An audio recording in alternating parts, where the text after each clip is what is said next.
Makcik cari kangkung, cari pucuk ubi. Kejar masa sebab nak hantar anak sekolah. 7 suku makcik dah sampai dekat kebun. Merata kebun orang untuk cari pucuk ubi untuk dapatkan 1 guni. 1 guni tu boleh dapat dalam RM15. Letak kat rumah, tutup dengan kain basah. Makcik ambil pula guni kangkung, pergi cari kangkung dekat parit ni. Sekincan, parit 5, parit 9, Pasir Panjang. Makcik sampai Pasir Panjang cari kangkung. Pukul 12 mesti balik sebab anak balik sekolah yang 2 orang ni 12.30. Tanah ni makcik teroka sikit-sikit. Siap susun kangkung, siap susun pucuk ubi. Pandan wangi ni makcik pergi beli tiap-tiap rumah orang ni. Pergi sana, merata cari. Balik, proses, ikat. Nanti toke tu datang naik lori ambil sini. Pucuk ubi, pandan, kangkung. Makcik dapatlah RM20, RM30 satu hari.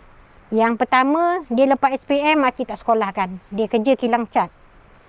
Yang nombor 2, dia daripada sekolah teknik Sungai Buloh, dia dapat ke Terengganu. Makcik hantar. Seminggu pendapatan makcik RM90. Seminggu nak bagi yang sekolah tu, makcik kirim belanja RM70. RM20 untuk seminggu yang di rumah. Selalu ikat perut.